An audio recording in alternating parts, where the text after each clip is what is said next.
So I want to share with you some of the best business advice I ever received, and that was to start a board. So I was 27 years old, had my first bar and restaurant open. Not everything was running smoothly, but we were open. I was pretty excited, and I went to see a friend of mine who was about a decade down the track as far as business is concerned. And I said, I feel overwhelmed. I think things are going right, but I'm not sure. What advice do you have for me? And he said, Sean, you really need to get a board in place. He said, any business that's doing over $1 million a year needs a board, and you're no different. So I got to admit, I didn't know that my business needed a board at that point. I certainly didn't feel like I was worthy of it or that the business was worthy of it, and I didn't even know where to start. So the good news is that everything's been done before, right? So he laid out the framework on how to get a board in place. I'm going to share that with you today. And if you do not have a board and you're watching this, I strongly encourage you to take the leap. So first step, and I hope the noise is all right here. We are on the edge of the Chesapeake Bay, and I can't stand being inside all the time. So try to do as much as I can outdoors here. So step number one, you really need to define the purpose of the board, not the purpose of your business. Hopefully that's defined as well, but the purpose of the board. So what do you want them to help you accomplish? So are you in stabilization mode like I was? I was not only in stabilization mode, I was in like dreaming about opening my next two or three places. So looking at future growth. Are you in the red and need to get back to the black? Are you in a position where you want to be out of that business in 2 years and you're trying to transition out? A board is really like a confession booth, right? You can tell them anything, but you need to tell them what they're getting into if you really want them to join you. So define your needs really clearly and make sure you bounce that off another business owner to make sure that they're picking up what you're putting down. Next step, you need to create a board charter. So you can go online, LegalZoom, you can find free copies all over the internet. A board charter really explains the sort of framework and parameters of the board. It helps you understand, first off, is this an advisory board or an executive board, right? An executive board fired Steve Jobs. An advisory board does as it says and provides advice. And there's other types of boards. So make sure that you get that paperwork in place. Next off, you've got to really start to identify candidates.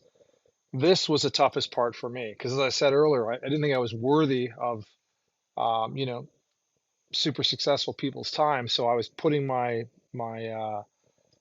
expectations down pretty low. I got over that at the encouragement of my friend and really went after some, top people. The key with boards is, in my opinion, you want one of two things: either the gray hair and wisdom and success they've had, or an outlier, someone who is younger but's had wild experience in your space or a similar space. So I started to put together like my dream team before I reduced myself to whoever I thought might take a chance on me. Boards work best with a odd number, right? So you could start with three, which includes yourself and two other people, if you want to be a board member. Um, Five, seven. I've never had a board bigger than seven. That's a lot for me to manage and facilitate. So you want to make sure that you kind of, if you're going to go after seven people, you probably want a list of 20 or 30 people, right? Because you're not going to get everybody. And some of my board members conceded after, you know, 10, 20, 30 requests, right? So don't give up on yourself. Keep going, but make sure that you broaden it out, and you're going to turn over members over time. Number four, you want to evaluate those candidates, right? So at face value, well, it'd be great to have a bunch of rock stars, but like putting together a national team in sports, you don't take all of the MVPs from the league. You got to have different positional players. And a board's the same. You want different levels of experience, different diversity in their backgrounds and their culture, their total experience. You want somebody from marketing, someone who's excellent at sales, someone from operations. You don't need all industry people. And I'd encourage you that you don't want all industry people. You want a broad swath. You certainly want some ringers from inside of our industry, but you also want people that aren't from outside. A board is really there to ask you the right questions and not give you the answers, right? So someone who's gone from $10 million in business to $300 million knows what that journey is about, right? And knows all the different springboards and pitfalls along the way, and they'll ask you great questions. You don't need anyone to come in and give you a secret sauce for gravy, right? So make sure that you don't get pigeonholed and just get industry people. Number five, again, now you're going to assemble that board inside of that diversity, right? So of experience, of industry, of technique, of approach. I didn't want people that were all like me, and I wanted everything in between. So you want to look to assemble that team like you're the GM putting together an all-star team. Number six, compensation. I can tell you that I have never paid a board member in dollars. I couldn't, the people that I've had on my boards, I couldn't give them meaningful enough money to them, right? Like I just couldn't. So what I did instead is, um, you know, hope to create an environment they want to be part of, something that's very special. Um, I try to create unique and cool experiences. I don't mean to put a plumber down, but if you were setting up a board for a plumbing company, it's not nearly as sexy as a bar or restaurant company, right? We can do cool things. We have access to things most people don't. So I made it really cool to be a part. But where I had to fly people in, where when we went places, I covered those expenses, right? I didn't want it to cost them money, but I wasn't in a position when I got started, and I didn't need to put myself in a position later to be paying big money for advice. Some people do. I have nothing wrong with it. It's just not the path I went. Number seven, you want to make sure that you are covered yourself legally and that everyone's covered. So look at legal compliance in your state, in your country. What's a board mean? What's the advice mean? You might want to make sure that like no one can get to your board members through what you're doing, the advice they give. So you want to make sure that like there's protection there.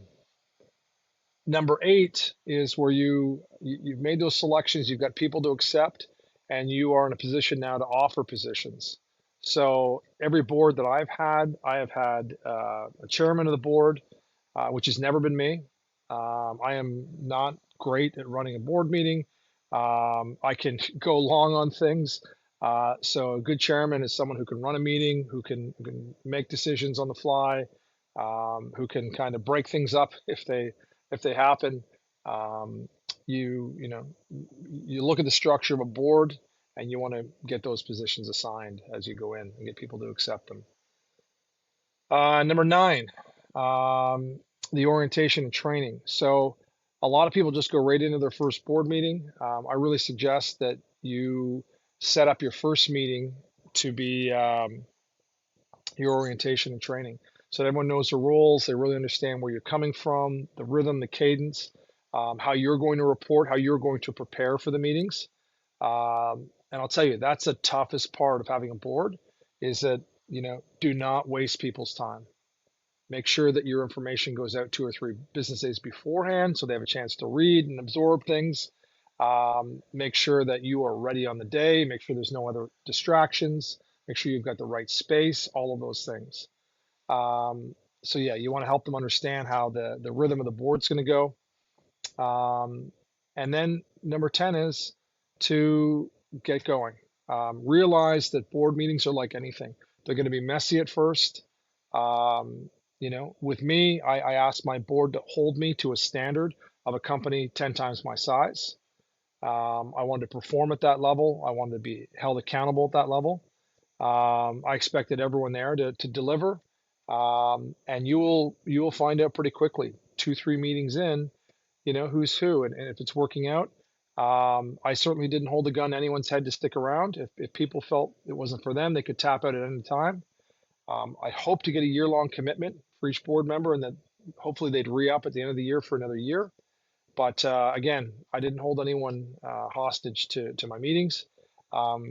Every board I've assembled, we've had some turnover in the beginning. Some board members don't like each other. They don't like each other's style. They don't like me. I don't know, whatever it is. But I found it better to turn over sooner than later, and then make sure you put somebody back in that place. Hold at the number. If you're going to hold at 3, at 5, at 7, whatever your number is, set to that number. And most of all, more than anything I can tell you is act on the advice, or let your board members know why you're not acting on it. Right? You're not going to find a super successful person that's offering you idea after idea, and you're just blowing past it. Right? They're going to leave. So if it's, give them feedback. If it's not congruent with your values or your budget or whatever it might be, but act on what you can. Get out of your comfort zone. That's the point of a board. And I think really good things are going to happen. I hope more bars and restaurants around the world assemble a board. 3 people, 2 or 3 people can change your life. You do not need to meet monthly. I have never have. The most frequently I ever met was every other month. Typically, my board meetings were quarterly, and at the 6-week mark, those that were available for a quick check-in via Zoom, awesome. Please join me. I've got a couple of questions. I want to tell you what I'm working on. There was a structure for that, but every 12 weeks, 4 meetings a year, your business could be fundamentally differently. I wish that for you, and I wish you the best of luck.